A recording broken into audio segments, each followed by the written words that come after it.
इटाइल benzophenone आपको बता रहे थे। ये होता है कि इसमें कार्बन ऑक्सीजन डबल बॉन्ड होता है और दोनों कार्बन के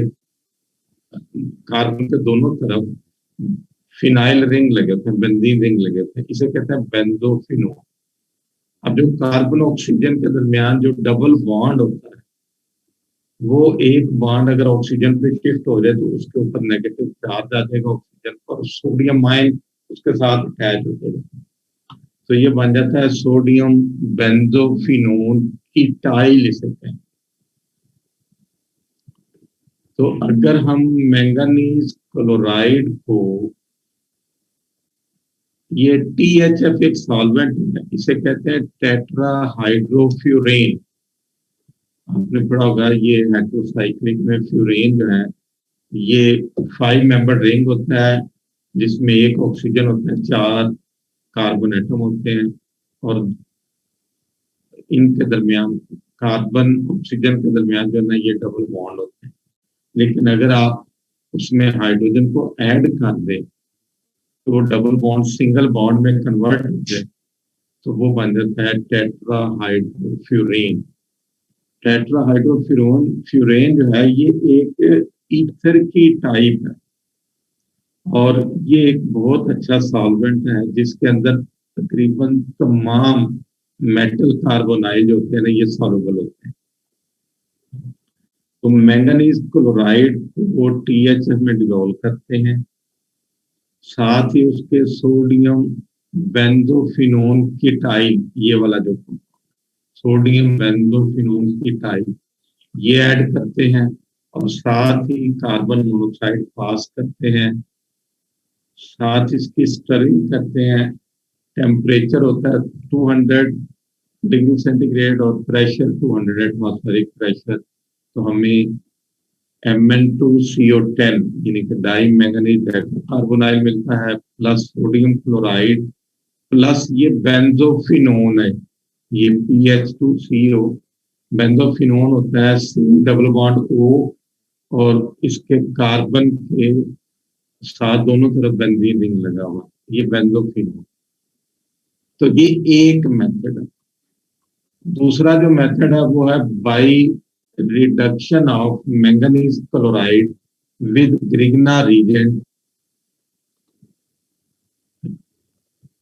इन प्रेजेंस ऑफ कार्बन मोनोक्साइड, कि इसमें भी हम मैंगनीज क्लोराइड लेते हैं। क्योंकि आपको पता है मैंगनीज क्लोराइड में मैंगनीज पॉजिटिव 2 ऑक्सीडेशन स्टेट, तो आपने इसको 0 वैलेंट स्टेट में लाना है, क्योंकि Mn2CO10 में मैंगनीज जो है वो 0 वैलेंट स्टेट।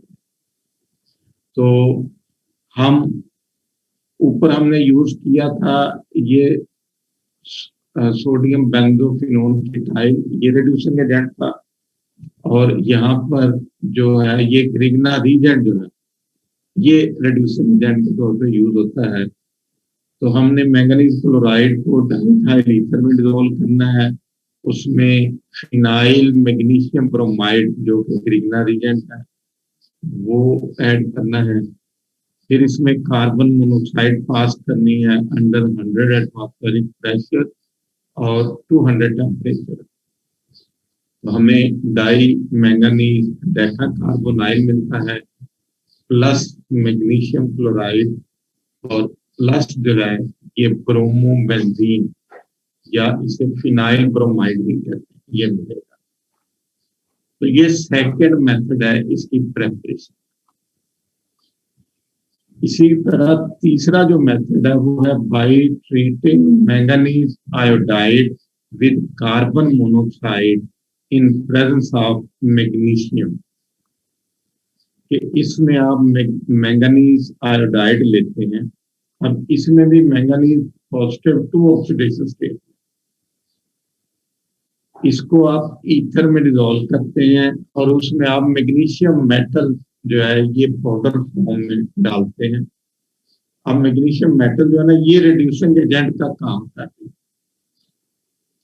और जब हम इसमें कार्बन मोनोक्साइड गैस पास करते हैं, अब टेम्परेचर इसमें 25 डिग्री सेंटीग्रेड है जो कि रूम टेम्परेचर, और प्रेशर जो है ये तकरीबन 210 एटमॉस्फेरिक प्रेशर। तो हमें मैंगनीज, डाई मैंगनीज कार्बोनाइल मिलता है प्लस मैग्नीशियम आयोडाइड मिलता है। तो ये 3 मेथड है जिनसे हम डाई मैंगनीज कार्बोनाइल जो है वो प्रिपेयर करते हैं। इसके बाद आ जाती है इसकी physical properties. Di manganese carbonyl जो है it exist as golden yellow crystal. इसकी गोल्डन येलो कलर की क्रिस्टल होती हैं। इसका मेल्टिंग पॉइंट 152 डिग्री सेंटीग्रेड होता है। It sublimes at 60 degree centigrade under 0.5 millimetre mercury pressure. अगर हम इसको लो प्रेशर जो कि तकरीबन 0.5 मिलीमीटर ऑफ मर्करी होता है, इतना प्रेशर कम करके इसको हीट करेंगे 60 डिग्री पर, तो ये जो है ना ये सॉलिड से डायरेक्ट वेपर फॉर्म में कन्वर्ट हो जाएगा, सब्लिमेशन हो जाएगी इसकी। नंबर 4, इसकी जो डेंसिटी होती है वो 1.75 ग्राम पर सेंटीमीटर क्यूब है। ये ऑर्गेनिक सॉल्वेंट में सॉल्युबल होता है, जबकि वाटर या इनऑर्गेनिक सॉल्वेंट में ये इनसॉल्युबल है। नंबर 6 ये है कि इसको अगर एयर में रखते हैं तो ये स्लोली ऑक्सीडाइज हो जाता है एयर से, क्योंकि ये मैंगनीज ऑक्साइड में कन्वर्ट हो जाता है। ये है इसकी फिजिकल प्रॉपर्टीज। उसके बाद आ जाती है इसकी केमिकल प्रॉपर्टीज, या इन्हें हम कहते हैं ये केमिकल रिएक्शन भी। तो उसमें नंबर 1 जो है वो है रिएक्शन विद हैलोजन। ये जरा इसके नंबर डाल दें कि हैलोजन के साथ, हैलोजन में यहाँ पे उसके लिए सिंबल X2 लिया गया। X से मुराद आमतौर पे ब्रोमीन या आयोडीन है, लेकिन इसके जो ब्रोमो डेरिवेटिव होते हैं वो ज्यादा स्टेबल होते हैं। यानी कि अगर आप इसको ब्रोमीन से ट्रीट करेंगे क्लोरोफॉर्म या क्लोरोफॉर्म सॉल्वेंट की मौजूदगी में, तो ये डाइमर जो है ना ये मोनोमर में कन्वर्ट हो जाएगा। तो ये आ जाएगा MnCO5 और X लग जाएगा।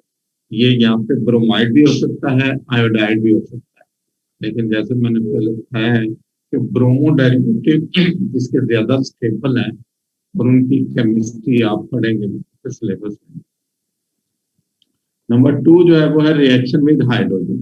कि अगर आप डाई मैंगनीज कार्बोनाइल और हाइड्रोजन को 200 डिग्री पे हीट करते हैं अंडर 200 एटमॉस्फेरिक प्रेशर, तो ये मैंगनीज पेंटा कार्बोनाइल हाइड्राइड में कन्वर्ट हो जाता है। नंबर 3 जो है वो है रिएक्शन विद सोडियम मेटल। आपको पता है सोडियम मेटल जो है ये जब रिएक्ट करती है तो ये खुद ऑक्सीडाइज होके पॉजिटिव 1 स्टेट में आ जाती है और अपना इलेक्ट्रॉन जो है ना ये मेटल को दे देती है। अब सोडियम मेटल जो है ये डाई मैंगनीज कार्बोनाइल के साथ 2 तरह से रिएक्ट करती है। एक तो यह है कि आप लिक्विड अमोनिया लें, उसमें सोडियम मेटल डालें, तो जैसे आपने पहले पढ़ा था कि आपको एक ब्लू कलर का सोल्यूशन मिलता है। वो ब्लू कलर इसलिए होता है कि सोडियम मेटल उसमें अपने एक इलेक्ट्रॉन लूज करती है। तो वो जो इलेक्ट्रॉन लूज करती है ना, उन इलेक्ट्रॉन को अमोनिया के मॉलिक्यूल घेरे में ले लेते हैं। उन्हें हम कहते हैं ये सॉल्वेटेड इलेक्ट्रॉन होते हैं। और सॉल्वेटेड इलेक्ट्रॉन जो होते हैं ये रिड्यूसिंग एजेंट के तौर पे काम करते हैं। ये मेटल को मेटल में एड अप हो जाते हैं और इन सॉल्वेटेड इलेक्ट्रॉन की वजह से ये रेड लाइट को एब्जॉर्ब करते हैं और ब्लू लाइट को ये एमिट करते हैं। इसलिए ये ब्लू कलर का सॉल्यूशन होता है और ये रिड्यूसिंग सॉल्यूशन होता है जब भी आप सोडियम मेटल या किसी भी अल्कली मेटल को इसमें ऐड करेंगे लिक्विड अमोनिया। तो ये जब इसे रिएक्ट करेगा तो ये सोडियम साल्ट बना देगा, ये सोडियम MnCO5। इसी तरह सोडियम मेटल जो है, चूंकि ये खुद बहुत ज्यादा रिएक्टिव है, तो अगर आप सोडियम अमलगम बना लें, अमलगम मैंने बताया था कि दो मेटल का अलाय जिसमें एक मेटल मरकरी हो, उसे हम अमलगम कहते हैं। और अमलगम बनाने का मेन पर्पज ये होता है कि जो दूसरी मेटल है मरकरी के अलावा, उसकी रिएक्टिविटी को कम किया जाए। तो अगर आप सोडियम और मरकरी को मिलाएंगे तो सोडियम अमलगम बनेगी। अगर आप पोटाशियम और मरकरी को मिलाएंगे तो पोटाश अमलगम बनेगी। अगर आप जिंक और मरकरी को मिलाएंगे तो वो जिंक अमलगम होगी। तो सोडियम अमलगम के साथ जब हम Mn2CO10 को रिएक्ट करते हैं तो ये फिर सोडियम मेटल जो है ये इसके साथ रिएक्ट करके तो ये सोडियम मैंगनीज पेंटाकार्बोनिल बनाती है, क्योंकि सोडियम पर आप +1 चार्ज है और मैंगनीज के ऊपर -1 चार्ज है। इसी तरह से नंबर 4 जो है वो है रिएक्शन विद जिंक मेटल। कि जिंक मेटल जो है ना, अगर आप इसको पाउडर फॉर्म में डाई मैंगनीज कार्बोनाइड के साथ मिक्स करें और फिर 120 डिग्री पे हीट करें तो ये उसका जिंक साल्ट बना देते हैं। ये जो डाइमर होता है ये मोनोमर में कन्वर्ट होता है, ये हो जाता है MnCO5 और इसके ऊपर -1 चार्ज होता है। क्योंकि जिंक के ऊपर +2 चार्ज होता है, लिहाजा ये फिर 2 आयन आएंगे ताकि यहाँ पे -2 वजह बैलेंस हो जाए। क्योंकि जिंक जब मेटेलिक फॉर्म में है तो इसका चार्ज 0 होता है मेटेलिक, ये 2 इलेक्ट्रॉन लूज करेगा तो ये जो डाइमर जो है ये मोनोमर में कन्वर्ट हो जाएगा तो दोनों मैंगनीज को एक एक इलेक्ट्रॉन दे देगा। तो ये मैंगनीज पेंटाकार्बोनिलेट एनायन बन जाता है। तो ये 2 आयन एक जिंक से मिलेंगे तो एक न्यूट्रल साल्ट बना देते हैं। नंबर 5 जो है वो आ जाता है सब्स्टिट्यूशन रिएक्शन। के सब्स्टिट्यूशन रिएक्शन मीन के जिसमें हम लिगेंड को किसी दूसरे लिगेंड के साथ रिप्लेस कर देते हैं, तो इनको हम सब्स्टिट्यूशन रिएक्शन भी कहते हैं।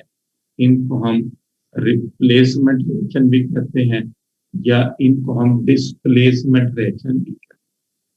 तो डाई मैंगनीज डेकाकार्बोनाइल अगर हम इसको पिरिडीन के साथ रिएक्ट करवाएं तो ये डाइमर टूट जाता है, क्योंकि ये मेटल मेटल बॉन्ड ब्रेकअप होता है। तो फिर एक पिरिडीन वहां पे आके अटैच हो जाता है। तो ये आंसर पिरिडीन मैंगनीज ये टेट्राकार्बन, क्योंकि कार्बोनाइल भी निकलता है, कार्बोनाइल निकलेगा तो उसकी जगह पर ये पिरिडीन आता है। तो चूंकि ये 2 कार्बोनाइल निकलेंगे तो 2 पिरिडीन आएंगे। तो ये कार्बोनाइल की यानी कि ये सब्स्टिट्यूशन होगी कि कार्बोनाइल की जगह पे पिरिडीन आ जाता है। 4 कार्बोनाइल रहते हैं, 1 पिरिडीन आता है।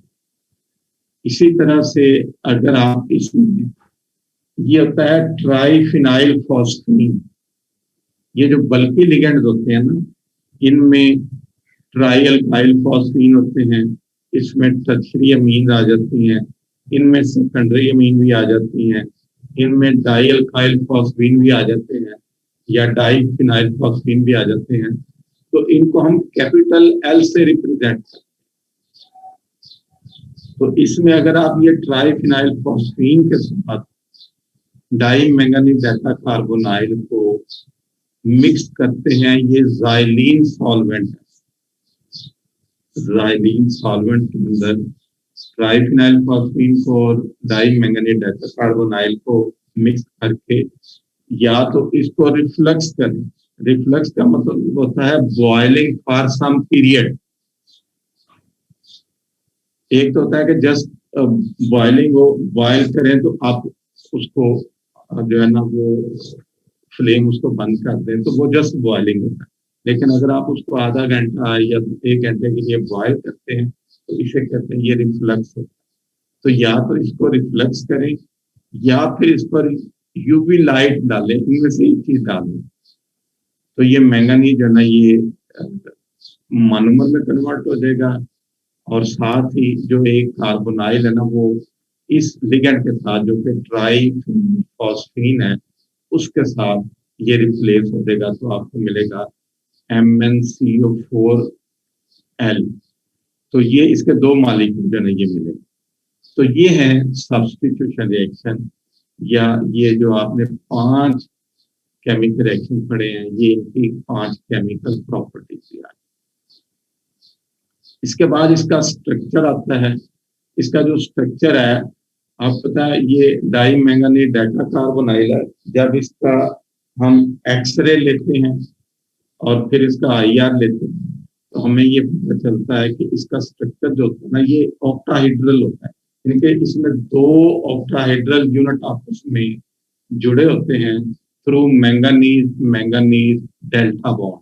ठीक है, मैंगनीज और मैंगनीज के दरमियान जो मेटल मेटल डेल्टा बॉन्ड है, इसके जरिए 2 ऑक्टाहेड्रल यूनिट, इसको ऑक्टाहेड्रल भी कहते हैं, ये जुड़े होते हैं। और इसके अंदर तमाम के तमाम जो कार्बोनाइल है वो टर्मिनल कार्बोनाइल। आईआर से हमें पता चलता है इसमें कोई ब्रिजिंग कार्बोनाइल, लेकिन आपने पढ़ा था कि टर्मिनल कार्बोनाइल भी 2 किस्म के होते हैं, एक स्ट्रक्चर ए वाले होते हैं और एक बी वाले होते हैं। तो आईआर से हमें पता चला कि इसमें 4 टर्मिनल कार्बोनाइल स्ट्रक्चर ए वाले हैं और 6 जो टर्मिनल कार्बोनाइल है वो स्ट्रक्चर बी वाले हैं। अब इनमें से जो हाफ होंगे वो एक मैंगनीज के साथ अटैच होते हैं और हाफ जो होते हैं वो दूसरे मैंगनीज के साथ अटैच, यानी कि स्ट्रक्चर ए वाले 4 में से 2 एक मैंगनीज के साथ होंगे, 2 दूसरे के साथ। इसी तरह स्ट्रक्चर बी वाले जो टर्मिनल कार्बोनाइल है वो 3 एक मैंगनीज के साथ अटैच होंगे और 3 दूसरे के साथ। और चूंकि मैंगनीज इसमें 0 वैलेंस स्टेट में है, मैंगनीज का जो एटॉमिक नंबर होता है ना, ये होता है 25। 25 का मतलब है कि इसके 4s में 2 होंगे, 3d में 5, क्योंकि 4s तक 20 हो गए और 5 जो है ये 3d में आ जाएंगे और 4p जो है ना ये वेट है।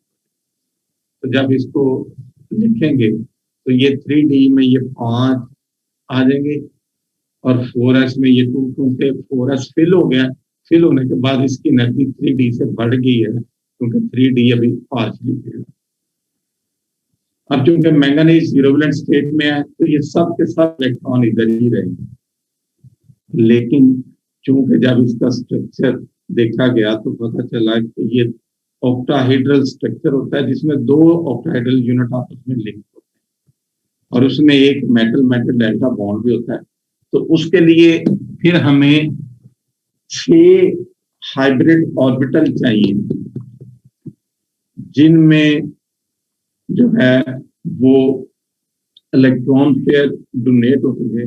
यानी कि 5 वेकेंट चाहिए जहां पर एक मेटल के साथ 5 कार्बोनाइल पेयर दे सके और एक सिंगल इलेक्ट्रॉन। तो चूंकि कार्बोनाइल स्ट्रॉन्ग फील्ड लिगेंड है, अब ओवरऑल ये 7 इलेक्ट्रॉन है, 3d में 5 है, 4d में 2 है, तो 7 है। तो ये 6 ये पेयर अप हो जाते हैं और एक जो है ना ये यहाँ पे 4s में रह जाता है। अब इसमें ये जो एक इलेक्ट्रॉन है, चूंकि जब ये हाइब्रिडाइजेशन होती है तो ये 2d एक ये s भी खाली है। यहाँ पे आप एक और ड्रा कर लें कि मैंगनीज जिसमें 3d में ये 6 इलेक्ट्रॉन है, ये 2 खाली है, ये 4s भी खाली होगा और ये 4p में ये 2 खाली है, एक में ये इलेक्ट्रॉन।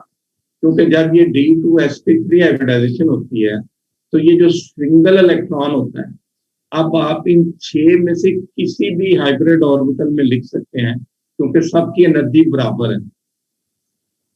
तो मैंने सिर्फ यहाँ पे इसलिए लिखा है इसमें, ताकि जो टर्मिनल ए वाले है ना कार्बोनाइल वो एक तरफ आ जाए और बी वाले दूसरी तरफ आ जाए। वरना बेशक आप इस सिंगल इलेक्ट्रॉन को यहाँ पे भी लिख सकते हैं, ये वाले में भी, इसमें भी, इसमें भी, किसी एक में लिख सकते हैं, क्योंकि हाइब्रिड ऑर्बिटल है, तमाम की एनर्जी सेम है। तो ये यहाँ पे लिखा है। इसी तरह ये दूसरा मैंगनीज है, इसमें भी ये सिंगल इलेक्ट्रॉन इसमें आ जाएगा। अब ये भी 2 खाली ऑर्बिट थे, ये भी 2 खाली थे, ये भी 2 खाली थे, ये यहाँ पे ना गलती से ये खाली अब रह गए हैं, यहाँ पे क्रॉस लगा लेंगे।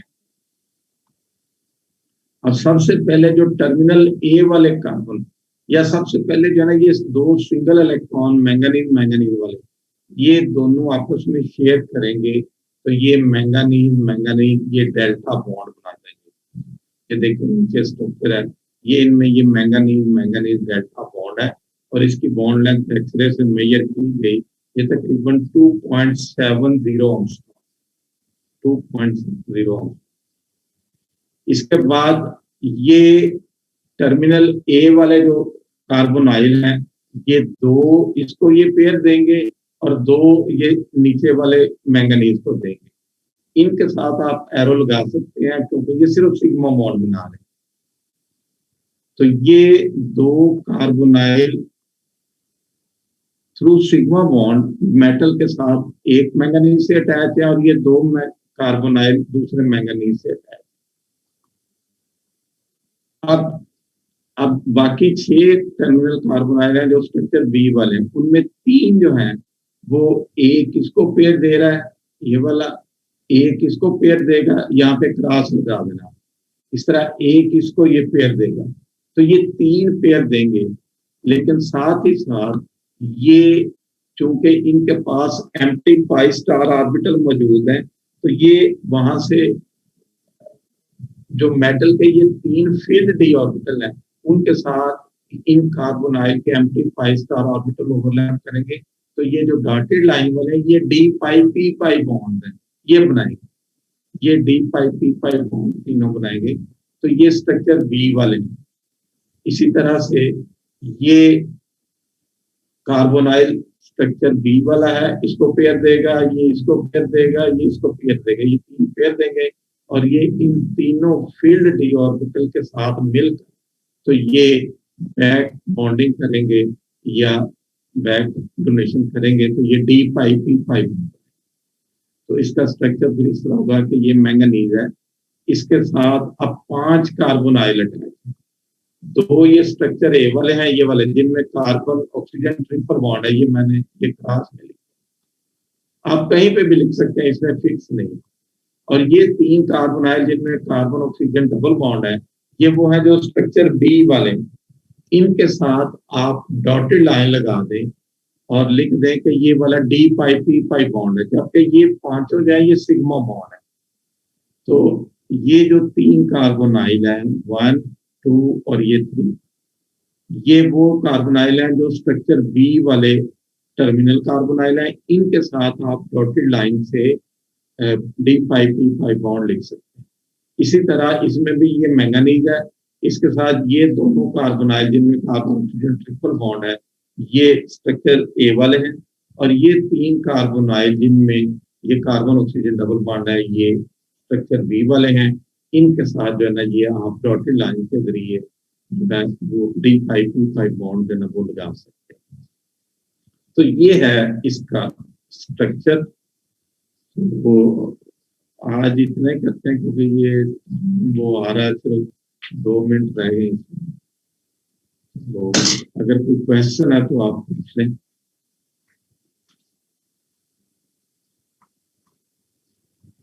हाँ जी बेटा, अगर कोई क्वेश्चन है तो बता दें। हाँ।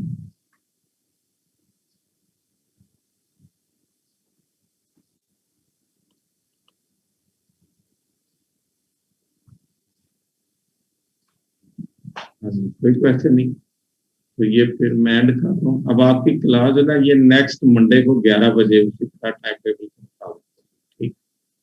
ये कमिंग मंडे जो है उसको, ये नेक्स्ट मंडे जो आएगा ईद के बाद, तो उसको आपकी एक क्लास होगी। तो मेरी तरफ से आप सबको बहुत बहुत धन्यवाद।